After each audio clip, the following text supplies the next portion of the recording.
Hi, this is my attempt to record a studio tour video. Rather than talking about each piece of gear and its details and specifications, I want to talk about the philosophy of my setup and how I use it to create music. So I've been here in this place for I think 5 years now. And I think when I moved here in 2016, it was much smaller and I got a lot of new instruments over the years. And yeah, I'm very happy with the setup as it is now. And I would say that it is the perfect setup for me and for the music that I do and for the workflow that I have. This whole place is not very big. But I like about it that from this chair I can reach everything. So to me it's very important that if I have an idea for a certain sound from a certain instrument, that I can easily use it and don't have to go anywhere.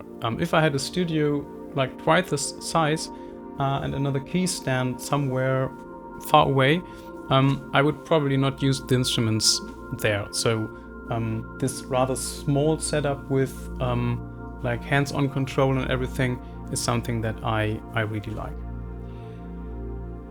The most important technical aspect of my studio is that all the synthesizers are directly connected to my computer.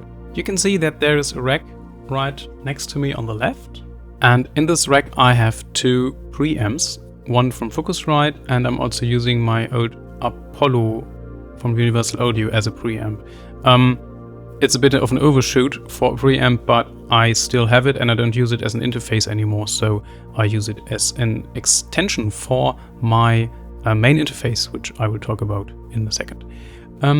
All the synthesizers here in the studio on the left side, so on this key stand and that one, they are all connected to the audio inputs in the rack.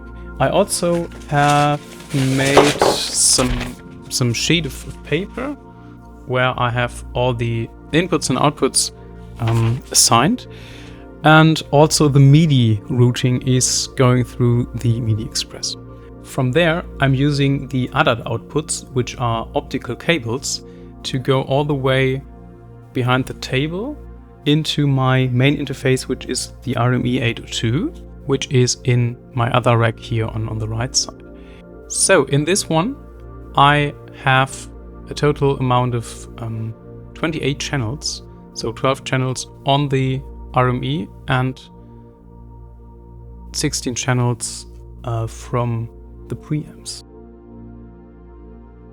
Now that all synthesizers are directly connected to the interfaces and preamps, I can simply drag any instrument that I want to play from a preset list that I have inside Ableton. I'm using the external instrument preset, and it's very easy to just drag any instrument to an empty Midi channel.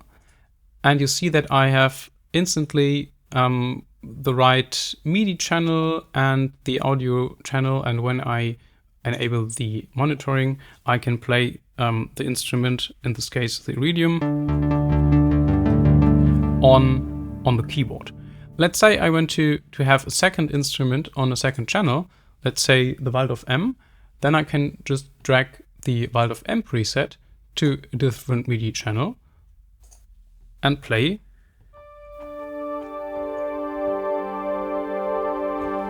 this instrument on the keyboard. So having my hardware instruments in my music is as easy as a software instrument. By having these presets for the external instrument and by having a fixed routing within the preamps and the Midi interfaces. So this chart I showed you, where I have all the inputs and outputs, this is just for reference, or maybe when I'm going to a gig and I want to reassemble everything later, that I know where to put it. But in fact, I never have to change any of the configuration. A piece of gear that is an essential part of my whole setup is the Push 2, with which I control Ableton Live. Let's have a look at how this works in a real life situation. So let's say I want to record a sequence with the Waldorf Iridium and a pad sound with the Waldorf M for a live performance or a track that I'm going to make. The first thing I do is that I enable the track on the push so that I can play it on this little MIDI keyboard over here, like this. And if I want to record a sequence, then I use a function that is called fixed length. So I can hold this button and then decide how long the sequence is going to be. Let's set it to 2 bars. And then I have to push it again so that it toggles fixed length to on. The next thing I do in advance is that I enable the record quantization. And usually I put it to 16th notes. Then, in a live situation, I would route the metronome to my headphones so that you would not hear it. But for the demonstration of this video, I leave it on the main channel. So what I do now is I can play the metronome and fiddle around with the sounds like this.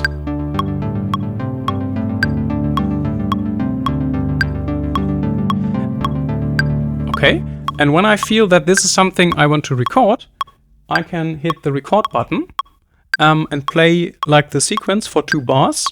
And then after 2 bars, it immediately plays back the loop that I recorded.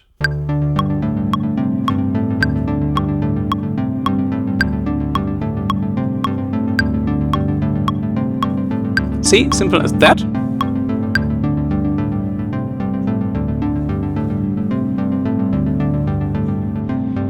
And the good thing is, now that this is a MIDI clip and not an audio clip, I can still change the settings on the synthesizer. So if I play this back,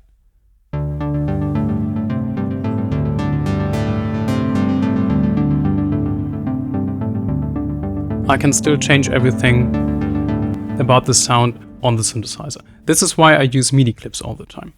Now I want to record a second track. So first I enable the MIDI track that I prepared a few minutes ago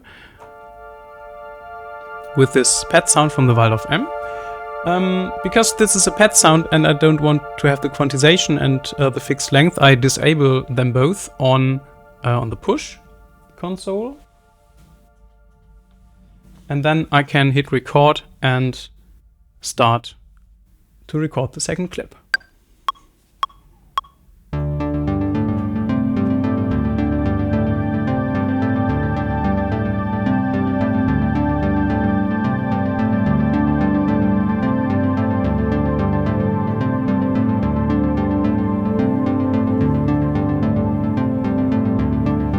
In this case, I have to toggle the loop by hitting the button again because I disabled the fixed length. After that, I disable the monitoring for this MIDI track so that when I play something else, the Waldorf M is silent.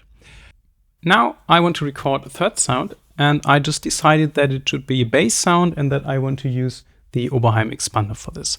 So first, in Ableton, I drag the preset for the Oberheim Xpander to an empty MIDI channel. And when I activate the monitoring of this channel, I can play it right away on the keyboard and sequence it. In this case, this is still a pad sound because this was the last sound that I used on the Xpander.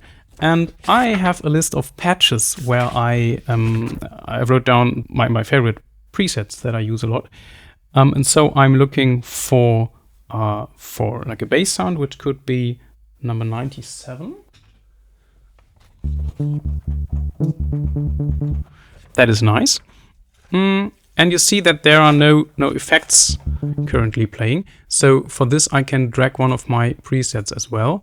This is a list of presets with my my favorite combination of effect sounds. So you see that I have the color copy from UHE and the vintage verb, and they are like in a macro, so that I can control as well the echo and also the reverb from like one page. Of course, this can also be done from the push. So if I go on devices, I can control the macro. So you see how the macros here are changing with me controlling the correspondent knobs on the push. Yeah, let's record this one. So first I need to go for the fixed length again, because I want to record like a rhythmic pattern, and I also enable the quantization.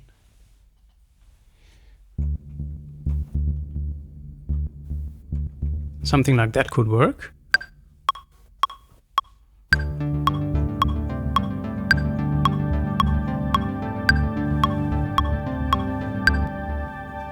Maybe it's a bit quiet, so now it would be a good time to maybe change the sound a little bit. Like this, maybe remove some of the reverb.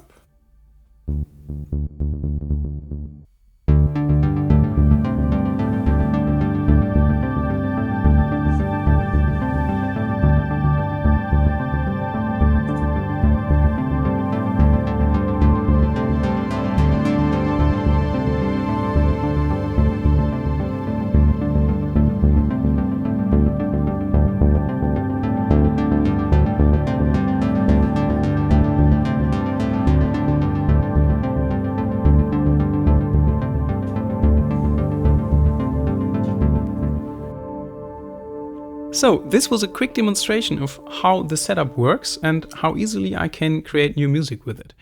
I don't have to deal with cable configurations, remember the right channels, or whatever stuff could happen when you have not enough inputs on your preamps, or like a complicated MIDI through chain where all the instruments start playing on their own. So this is like the way I like it, and it really works well.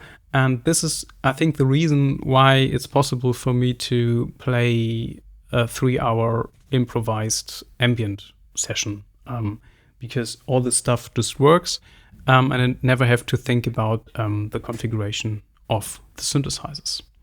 And also, because I do everything in Ableton, I don't have to deal with different sequences. Most synthesizers that I have some kind of arpeggiator or built-in sequencer, but it's very complicated to sync all of them, to remember which synthesizer has which sequences stored on some forget the sequences when you switch them off. So this gets very complicated. And in Ableton, I can record everything, delete everything. I can label the sequences. I can save everything and come back to the sounds later. So this is really like the perfect workflow, and it took a few years to develop this, and it was not always like this easy. But now I'm at a point where I really think that this just works perfectly, and I can really concentrate on the music and on the ideas, and can finish my music and don't have to think too much about the configurations. So let's talk a little bit about some instruments that I have in my setup. Right in front of me, I have, apart from this beautiful cable that is connecting my camera to the computer, I have the Waldorf M on the right. This one is a recreation of the original Microwave one. And I'm very proud that I was a little bit involved in the development of the synthesizer. I was beta testing it, and I was also designing patches for it. So when you buy this one or test it in a shop, you can have my patches. Left from the Waldorf M, I have another Waldorf synthesizer, which is the Iridium. I think it's the most complex synthesizer that I have, because it offers a huge variety of synthesis techniques. It has wavetables. You also have the standard waveforms from that you would expect from an analog synthesizer. You can also use samples. You have granular synthesis. You have physical modeling. You can have FM synthesis, all in one synthesizer, and with 3 I would call them models. They call them oscillators, but each oscillator can have multiple oscillators in a box. So this is a very complex synthesizer that I use a lot in my music. Further down, I have my little modular system. It's a rather small system compared to what other people have, but I like it as it is. I have a MIDI interface module, so I can access this from Ableton like any other of my synthesizers. I usually have two different synth voices. One synthesizer voice is usually with one of the mutable instruments, oscillators, and from there I am going into one of my two filters, which are the ZEM filter from Döpfer and also ripples from mutable instruments.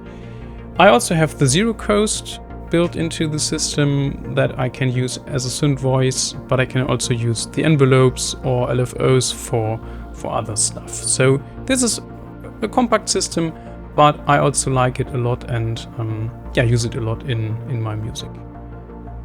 So let's talk about the rack here on the left.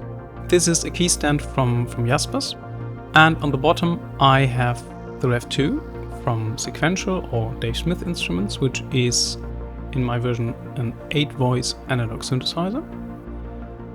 Then I have the Matriarch from Moog, which is a semi-modular synthesizer that has 4 oscillators, so it's even possible to play chords with it. But most of the time I use it for sequences and other rhythmic stuff in my music. And on top I have the Virus TI, which is the synthesizer that I have for the longest time in my setup. I bought it in 2006 when it was introduced to the market. Fun story is that I sold a few synthesizers to being able to afford it, which were a Microwave 1, a Microwave 2, Waldorf Pulse at the time, and the Virus A. So I sold all of these synthesizers to get the new Waldorf TI.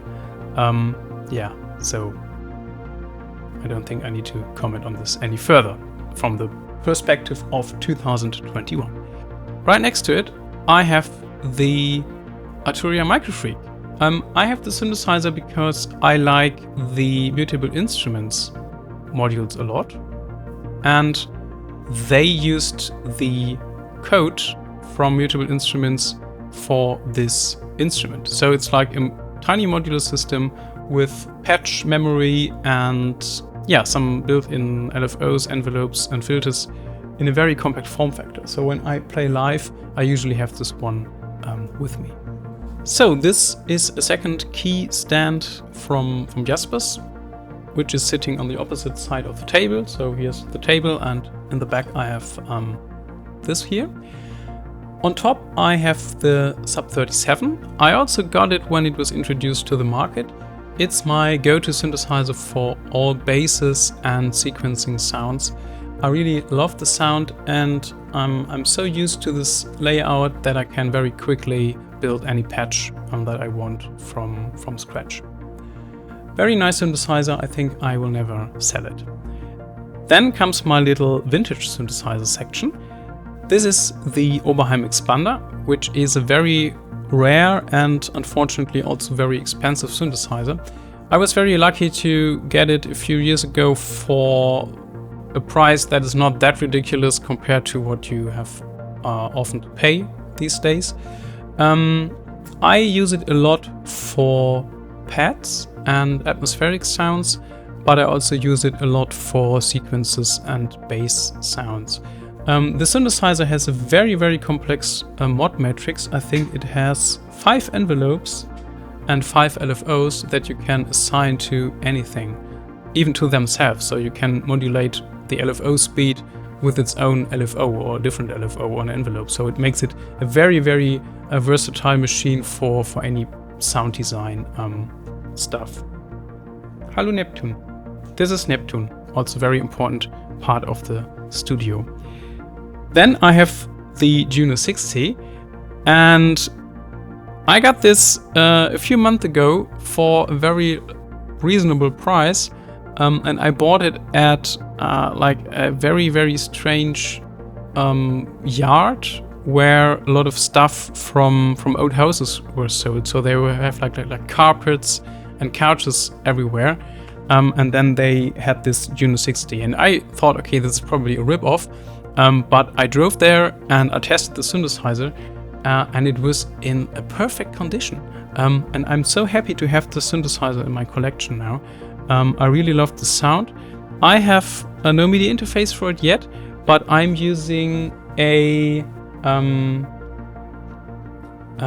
clock output from the RME. So I'm using a CV tool in Ableton to send the clock just through a regular audio cable. And so I can at least synchronize the arpeggiator. And this might sound limiting compared to what you can do with regular MIDI sequencing, but I really came up with a lot of interesting sounds that I would never have recorded if it was not for the limitation of this arpeggiator that has like up, up, down, down. That's it. But it's a really interesting instrument, and I really love it for both sequences and also for pads and other sounds.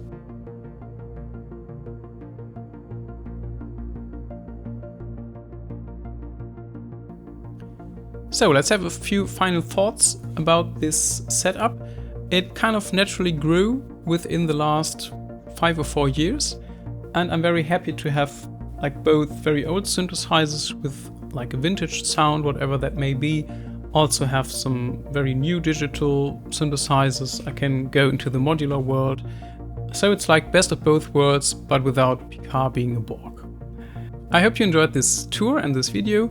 If you are new to my channel, you can watch a lot of music there, and you can also check out my releases on Bandcamp or the streaming services.